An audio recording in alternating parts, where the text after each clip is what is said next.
ನಮಸ್ಕಾರ ಸ್ನೇಹಿತರೆ, ಕರ್ನಾಟಕ ಮ್ಯಾಟರ್ಸ್ಗೆ ಮತ್ತೊಮ್ಮೆ ಆತ್ಮೀಯ ಸ್ವಾಗತ. ಸ್ನೇಹಿತರೆ, ಚೀನಾ ಅಂದ್ರೇನೆ ಮೋಸ, ಚೀನಾ ಅಂದ್ರೇನೆ ಬೆನ್ನಿಗೆ ಚೂರಿ ಹಾಕೋ ರಾಷ್ಟ್ರ ಅನ್ನೋದು ಇಡೀ ಜಗತ್ತಿಗೆ ಗೊತ್ತು. ಕೋವಿಡ್ ನಂತರ ಜಗತ್ತಿನ ಬಹುತೇಕ ಕಂಪನಿಗಳು ಚೀನಾದಿಂದ ಕಾಲ್ಕಿತ್ತು ಭಾರತದತ್ತ ಮುಖ ಮಾಡಿದ್ವು.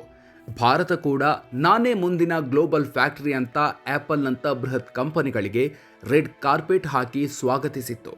2026 ಹೊತ್ತಿಗೆ ಎಲೆಕ್ಟ್ರಾನಿಕ್ಸ್ ರಫ್ತಿನಲ್ಲಿ $120 ಬಿಲಿಯನ್ ಅಂದರೆ ಸುಮಾರು 12 ಲಕ್ಷ ಕೋಟಿ ರೂಪಾಯಿ ಗುರಿ ಮುಟ್ಟಲು ಭಾರತ ಭರ್ಜರಿ ಪ್ಲಾನ್ ಮಾಡಿತ್ತು. ಆದರೆ ಕಣ್ಣಿಗೆ ಕಾಣದ ಒಂದು ಭೂತ ಈಗ ಭಾರತದ ಈ ಕನಸನ್ನ ನುಚ್ಚು ನೂರು ಮಾಡ್ತಿದೆ. ಹೌದು ಸ್ನೇಹಿತರೆ, ಭಾರತದ ಏಳಿಗೆಯನ್ನ ಸಹಿಸದ ಚೀನಾ ಈಗ ತನ್ನ ಅಸಲಿ ನರಿಬುದ್ಧಿ ತೋರಿಸಿದೆ. ರಫ್ತು ನಿಯಮಗಳಲ್ಲಿ ದಿಢೀರ್ ಬದಲಾವಣೆ ತಂದಿರುವ ಚೀನಾ ಕಠಿಣವಾದ 2 ಹೊಸ ರೂಲ್ಸ್ ಜಾರಿಗೆ ತಂದಿದೆ. ಚೀನಾದ ಈ ಒಂದೇ ಒಂದು ನಿರ್ಧಾರ ಭಾರತದ ಎಲೆಕ್ಟ್ರಾನಿಕ್ಸ್ ಮತ್ತು ಆಟೋಮೊಬೈಲ್ ಉದ್ಯಮದಲ್ಲಿ ಅಕ್ಷರಶಃ ನಡುಕ ಹುಟ್ಟಿಸಿದೆ. ಹಾಗಾದರೆ ಚೀನಾ ಜಾರಿಗೆ ತಂದಿರುವ ಆ 2 ಕರಾಳ ರೂಲ್ಸ್ ಏನು? ಈ ನಿಯಮಗಳಿಂದ ಭಾರತದಲ್ಲಿರುವ ಆಪಲ್ ಸೇರಿದಂತೆ ಬೃಹತ್ ಕಂಪನಿಗಳಿಗೆ ಆಗುವ ನಷ್ಟ ಏನು? ಚೀನಾವನ್ನು ಎದುರಿಸಲು ಪ್ರಧಾನಿ ಮೋದಿ ಸರ್ಕಾರದ ಮುಂದಿನ ಪ್ಲಾನ್ ಏನು? ಬನ್ನಿ ಇವತ್ತಿನ ವಿಡಿಯೋದಲ್ಲಿ ಡೀಟೇಲ್ ಆಗಿ ನೋಡೋಣ. ವಿಡಿಯೋ ಶುರು ಮಾಡೋದಕ್ಕೂ ಮೊದಲು ನೀವಿನ್ನೂ ನಮ್ಮ ಯೂಟ್ಯೂಬ್ ಚಾನಲ್ಗೆ ಸಬ್ಸ್ಕ್ರೈಬ್ ಆಗಿಲ್ಲ ಅಂದರೆ ಈಗಲೇ ಸಬ್ಸ್ಕ್ರೈಬ್ ಆಗಿ, ಹಾಗೆ ಪಕ್ಕದಲ್ಲೇ ಇರೋ ಬೆಲ್ ಐಕಾನ್ ಪ್ರೆಸ್ ಮಾಡಿ.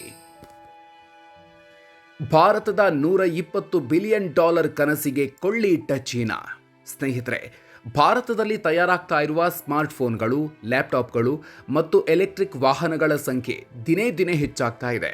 2015ರಲ್ಲಿ ಕೇವಲ $8.6 ಬಿಲಿಯನ್ ಇದ್ದ ನಮ್ಮ ಎಲೆಕ್ಟ್ರಾನಿಕ್ಸ್ ರಫ್ತು 2025 ಹೊತ್ತಿಗೆ $47 ಬಿಲಿಯನ್ ಗೆ ಏರಿಕೆಯಾಗಿ ದಾಖಲೆ ಬರೆದಿತ್ತು. ಆದರೆ ಅಸಲಿ ಸಮಸ್ಯೆ ಇರೋದೇ ಇಲ್ಲಿ. ನಾವು ಎಷ್ಟೇ ಮೇಕ್ ಇನ್ ಇಂಡಿಯಾ ಅಂದ್ರೂ ಆ ಮೊಬೈಲ್ ಅಥವಾ ಕಾರುಗಳನ್ನು ತಯಾರಿಸಲು ಬೇಕಾದ ಯಂತ್ರಗಳು, ಮದರ್ ಬೋರ್ಡ್ಗಳು ಮತ್ತು ಸಣ್ಣ ಪುಟ್ಟ ಬಿಡಿಭಾಗಗಳು ಇಂದಿಗೂ ಚೀನಾದಿಂದಲೇ ಬರಬೇಕು. ಕೇವಲ ಆಟೋಮೊಬೈಲ್ ಸೆಕ್ಟರ್ನಲ್ಲೇ 26% ಬಿಡಿಭಾಗಗಳು ಚೀನಾದಿಂದ ಆಮದಾಗ್ತಾ ಇವೆ. ಇದೇ ವೀಕ್ನೆಸ್ ಅನ್ನು ಬಳಸಿಕೊಂಡಿರುವ ಚೀನಾ ಭಾರತದ ಬೆಳವಣಿಗೆಗೆ ಬ್ರೇಕ್ ಹಾಕಲು ಹೊಸ ಮಾಸ್ಟರ್ ಪ್ಲಾನ್ ಮಾಡ್ತಿದೆ. ಏನಿದು ಚೀನಾದ ಡಿಕ್ರಿ 834 ಮತ್ತು 835 ರೂಲ್ಸ್? ತನ್ನ ದೇಶದ ಸಪ್ಲೈ ಚೈನ್ ಅನ್ನ ಬೇರೆ ದೇಶಗಳು ಕದಿಯುತ್ತಿದೆ ಅಂತ ಆರೋಪಿಸಿರುವ ಚೀನಾ ಕಳೆದ ತಿಂಗಳು ಡಿಕ್ರಿ 834 ಮತ್ತು 835 ಅನ್ನು 2 ಕಠಿಣ ರಫ್ತು ನಿಯಮಗಳನ್ನು ಜಾರಿಗೆ ತಂದಿದೆ. ಇದರ ಅರ್ಥ ಏನು ಗೊತ್ತಾ? ಜಗತ್ತಿನ ಯಾವುದೇ ಕಂಪನಿ ಚೀನಾದಿಂದ ತನ್ನ ಫ್ಯಾಕ್ಟರಿಯನ್ನ ಭಾರತಕ್ಕೆ ಅಥವಾ ಬೇರೆ ದೇಶಕ್ಕೆ ಶಿಫ್ಟ್ ಮಾಡಿದ್ರೆ ಆ ಕಂಪನಿಯ ಅಧಿಕಾರಿಗಳ ವಿರುದ್ಧ ಚೀನಾ ಸರ್ಕಾರ ಖುದ್ದಾಗಿ ಕ್ರಮ ಕೈಗೊಳ್ಳಬಹುದು. ಅಂದರೆ ಫ್ಯಾಕ್ಟರಿಯನ್ನ ಶಿಫ್ಟ್ ಮಾಡಿದ ಕಂಪನಿಯ ಮಾಲೀಕರು ಅಥವಾ ಅಧಿಕಾರಿಗಳ ಮೇಲೆ ದಂಡ ಹಾಕೋದು, ಚೀನಾದಲ್ಲಿರುವ ಅವರ ಆಸ್ತಿಯನ್ನ ಮುಟ್ಟುಗೋಲು ಹಾಕೊಳ್ಳೋದು ಅಥವಾ ಅವರನ್ನ ಚೀನಾದಿಂದಲೇ ಬ್ಯಾನ್ ಮಾಡುವ ಅಧಿಕಾರವನ್ನ ಚೀನಾ ಸರ್ಕಾರ ಪಡ್ಕೊಂಡಿದೆ. ಇದು ಕೇವಲ ಬೆದರಿಕೆಯಲ್ಲ, ಇದೊಂದು ಸ್ಟ್ರಕ್ಚರಲ್ ಮೇನಿಸ್, ಅಂದರೆ ರಚನಾತ್ಮಕ ದಬ್ಬಾಳಿಕೆ ಅಂತ ಕಾರು ಉದ್ಯಮದ ತಜ್ಞರು ಕಿಡಿಕಾರಿದ್ದಾರೆ. ಇದರಿಂದಾಗಿ ಭಾರತದಲ್ಲಿ ಫ್ಯಾಕ್ಟರಿ ಹಾಕಲು ರೆಡಿಯಾಗಿದ್ದ ಗ್ಲೋಬಲ್ ಕಂಪನಿಗಳು ಈಗ ಚೀನಾದ ಭಯಕ್ಕೆ ನಡುಗಿ ಹಿಂದೇಟು ಹಾಕ್ತಿವೆ. ಉಸಿರು ಬಿಗಿ ಹಿಡಿದುಕೊಂಡ ಆಪಲ್, ಇತರ ಕಂಪನಿಗಳಿಗೂ ಸಂಕಷ್ಟ. ಸ್ನೇಹಿತರೆ, ಚೀನಾದ ಈ ಕರಾಳ ರೂಲ್ಸ್ನಿಂದ ಅತಿ ಹೆಚ್ಚು ಪೆಟ್ಟು ತಿನ್ನೋದು ಆಪಲ್ ಮತ್ತು ಅದರ ಸಪ್ಲೈಯರ್ಗಳು. ಆಪಲ್ ಈಗಷ್ಟೇ ಭಾರತದಲ್ಲಿ ತನ್ನ ಐಫೋನ್ ಉತ್ಪಾದನೆಯನ್ನು ಹೆಚ್ಚಿಸ್ತಿದೆ. ಆದರೆ ಐಫೋನ್ಗೆ ಬೇಕಾದ ಕ್ಯಾಮೆರಾ ಲೆನ್ಸ್, ಬ್ಯಾಟರಿ ಮತ್ತು ಚಿಪ್ಗಳು ಚೀನಾದಿಂದಲೇ ಬರಬೇಕು. ಈಗ ಚೀನಾ ಆಮದು ರಫ್ತಿನ ಮೇಲೆ ಕಂಟ್ರೋಲ್ ಸಾಧಿಸ್ತಾ ಇರೋದ್ರಿಂದ ಭವಿಷ್ಯದಲ್ಲಿ ಭಾರತದಲ್ಲಿ ಐಫೋನ್ ತಯಾರಿಕೆ ವಿಳಂಬವಾಗಬಹುದು, ಜೊತೆಗೆ ರೇಟ್ ಕೂಡ ಹೆಚ್ಚಾಗಬಹುದು. ಕಾರುಗಳಲ್ಲಿ ಬಳಸುವ ಚಿಪ್ಗಳ ಸಪ್ಲೈ ನಿಂತರೆ ಕಾರುಗಳ ಲಾಂಚ್ ಲೇಟ್ ಆಗುತ್ತೆ.